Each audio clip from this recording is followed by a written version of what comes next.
If you're a writer and introvert, the idea of speaking in public, whether it's pitching to agents to speaking on author panels, might fill you with absolute dread.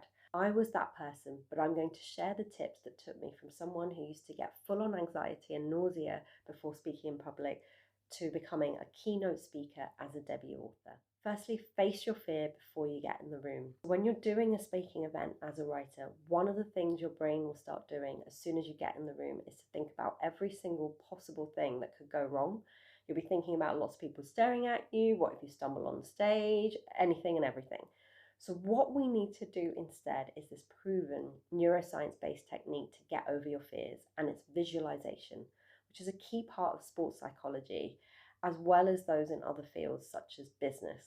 So how does visualization work? Try Googling the venue you're going to be speaking at and finding out as much about the event and the attendees as possible. Then you can start to imagine what speaking in public would actually be like. You might want to make it feel as real as possible in your mind. So we have to use all our senses. What does it sound like, feel like, look like if it was going really well and you were feeling confident and calm? So this is where your writer's imagination is going to come in handy. And it might seem scary to do this, but the less you have to face the unknown in the room, the better. And it's better to face those fears now rather than later. Next tip.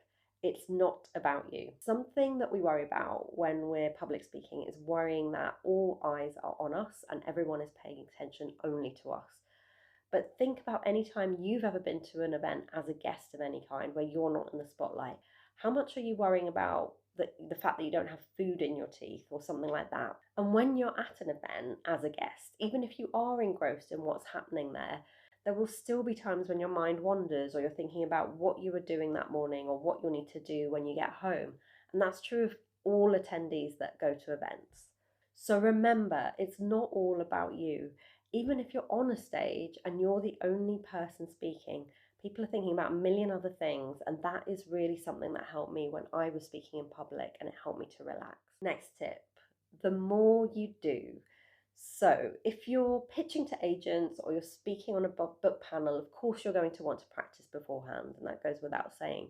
But there's one tip that will make your public speaking even stronger.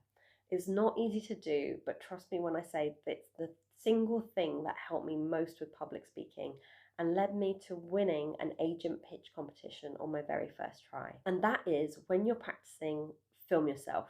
So you're going to absolutely hate it. I know, I was cringing the entire time I watched my video back, but I hadn't realized until I watched it that I was swaying from side to side throughout the whole reading of my chapter. So these are the subconscious things that you won't pick up just by running through them in your head. And they also make you feel more comfortable when it comes to doing it for real, because your mind and body are so much more familiar with what you're saying or doing. Next tip, remember that you're an expert. So if you're on a book panel and a reader asks you a question at an event, it's okay to say, you know what, I've not actually thought of it that way before. You can be honest, because if there's something that someone asks you that throws you a bit, just as we wouldn't think badly of an author who was on stage and said that themselves, no one's going to think badly. It's really fine to be honest. And in fact, it creates more of a connection with readers. Before I go on to the next tip, if you found any of this video helpful, it'd be really helpful if you can give it a like or even subscribe to the channel to show me and YouTube that this content is relevant and helpful. On to the next tip. Pinpoint the issue.